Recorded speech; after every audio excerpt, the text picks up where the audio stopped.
मीनाक्षी शर्मा जी, आपके पास मैं आना चाहूंगी। क्या अरविंद केजरीवाल यमुना में डुबकी लगाएंगे? क्योंकि बड़ा चैलेंज आज मुख्यमंत्री योगी आदित्यनाथ ने उन्हें दे दिया दिल्ली में।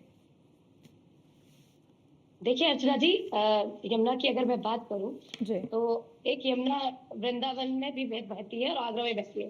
तो मैं सबसे पहले कहूंगी अपनी पूरी कैबिनेट के साथ योगी जी वहां पर डुबकी लगा कर आए, मैं उन्हें चैलेंज करती हूँ। उन्होंने पहली डुबकी और आप लगा दी बात ना, करेंगे अब पहली डुबकी के साथ पहला यमुना जी चैलेंज की दिल्ली बात वासियों को। अरे मैं तो यमुना जी की बात कर रही हूँ, उन्हीं के यूपी की बात कर रही हूँ कि अपने ही यूपी में, अपने ही वृंदावन में जो यमुना जी हैं अपनी कैबिनेट के साथ डुबकी लगाकर दिखाएं। सबसे कितना पॉल्यूशन है वहां पर, कितनी पॉल्यूटेड है यमुना, वो वहां जाकर देखें। दूसरी चीज, नमामि गंगे पर 2014 में 40,000 करोड़ का बजट पेश हुआ था, लेकिन आज भी गंगा जी प्रदूषित है। आज खुद गवर्नमेंट का एक रिकॉर्ड है कि 2,993 मिलियन लीटर सीवेज आज भी 97 शहरों से रोज गंगा जी के अंदर गिरता है। तो आज भी गंगा जी बहुत पॉल्यूटेड है। और बात करें हिंडन नदी की, हिंडन नदी तो सबसे पॉल्यूटेड नदी कहलाती है। और बात करें गोमती नदी की, बात कर ले, वो गोमती नदी में डुबकी लगा ले, हिंडन नदी में डुबकी लगा ले। और अब बात करते हैं गुजरात की। गुजरात की 4 सबसे जो पॉल्यूटेड नदी है, जहां पर सदियों से बीजेपी की सरकार है, साबरमती ले ले, भादर ले ले, खारी ले ले, अनमोल खाड़ी ले ले, इनमें जाकर डुबकी लगा कर आए एक बार जाकर।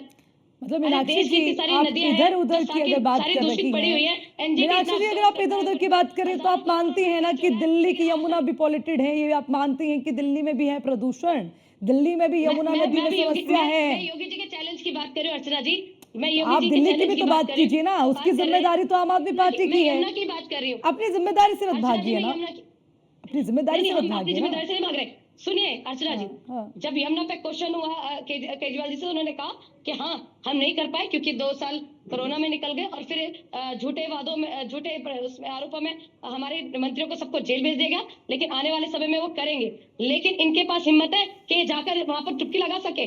और बात कर रहे हैं यूपी मॉडल की, यूपी मॉडल से तो दिल्ली का जमीन आसमान का फर्क है। आप बात करेंगे यूपी मॉडल में, आप, मैं चैलेंज कर रही हूँ उनको, योगी जी को, जाके वहां के स्कूलों का दौरा कर आए मेरे साथ और एक बार दिल्ली का दौरा कर ले। जमीन आसमान का फर्क है, जमीन आसमान का, कोई छोटा मोटा फर्क भी नहीं, पूरे जमीन आसमान का फर्क है। वहां बच्चे गंदे टॉयलेट में टॉयलेट करने जाते हैं, टूटे फूटी टाटों पर बैठते हैं, सड़कें छतें टपक रही हैं, बरसात में पानी भर जाता है और हालात खराब है। गरीब बच्चा सिर्फ मजबूरी में वहां पर पढ़ रहा है। बद से बदतर हालात है वहां के स्कूलों के, जो कि शिक्षा सबसे पहला मुद्दा होना चाहिए, वहां सबसे ज्यादा शिक्षा का स्तर गिरता जा रहा है। और उससे अगर बात करें यूपी की, तो बात करें वो अस्पतालों की, एक नया अस्पताल नहीं बनाया, कोई फ्री दवाइयां नहीं मिलती, लोगों को ठीक से इलाज नहीं मिलता, गंदे अस्पताल पड़े हुए हैं। और उसके बावजूद इसी वजह से वहां के लोगों को दिल्ली आकर इलाज कराना पड़ता है।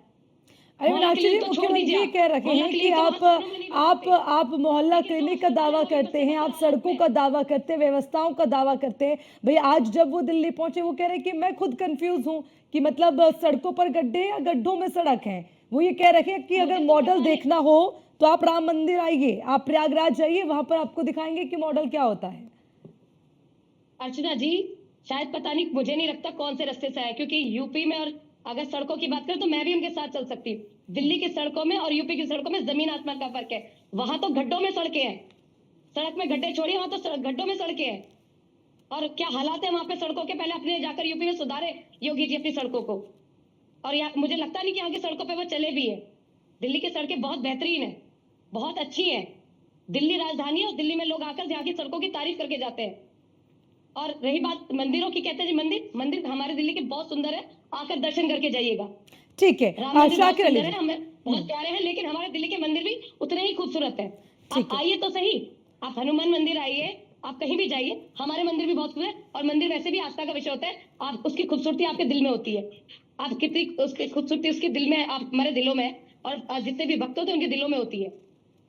आप मंदिरों का कंपैरिजन कर रहे हैं, आप कंपैरिजन कीजिए ना स्कूलों का, आप कंपेयर करिए ना अस्पतालों का, वहां की सड़कों का कीजिए, वहां की नदियों का कीजिए, क्या हालात है वहां पे महिलाओं के ऊपर, वो उस पर चर्चा कीजिए। 22 राज्यों में सरकारें बात कर रहे थे, वहां पर बिजली की बात कीजिए। तो मीनाक्षी जी, तो नया चैलेंज है ना आपके लिए। आप जिन मॉडल की बात करते हैं, योगी आदित्यनाथ आपको नया चैलेंज दे रखे हैं। भाई हिंदुत्व की लड़ाई वो लड़ रखे हैं, वो तो ये कह रहे हैं कि आपने कभी मंदिरों की सुंदरता की ओर तो ध्यान नहीं दिया, आप अपने वोट बैंक की राजनीति करते रहे। एक मिनट, तो अब वो आपको नई पिच दे रखे हैं भाई उस पे आपके लिए। अब ये तो आपके लिए बड़ा चैलेंज हो गया। देखिए हमारे दिल्ली के सारे मंदिर बहुत खूबसूरत है, कटेंगे तो आकर कटेंगे की दर्शन बात करके तो जाए। करते हैं ना मीनाक्षी जी, हरियाणा में भी वो वो तो चला, अरे महाराष्ट्र में भी चला, अब दिल्ली वो वाले तो भी कहीं ना कहीं वो मुझे तो लगता है हमेशा बौखला धर्म की जाएंगे। राजनीति करते हैं, वो तो हिंदू मुसलमान की राजनीति करते हैं, मुद्दों की बात तो कभी करते ही एकता की नहीं। बात आज करते हैं ना, सीएम चेहरा उन्होंने तक तो कहा है नहीं एक दिल्ली में रहिए। उनके पास, हम्म। एक सीएम चेहरा तक तो है नहीं दिल्ली में उनके पास, जो ये आकर कह सके चेहरा कि मैंने नहीं दिल्ली है, में इतना अच्छा काम किया जी मुझे सीएम बना दो। सब ठीक है। आपस में लड़े, लेकिन मोदी जी में हिम्मत नहीं है, योगी जी में हिम्मत नहीं है, खुद योगी जी बता दे कि दिल्ली में कौन सा सीएम बनाएंगे।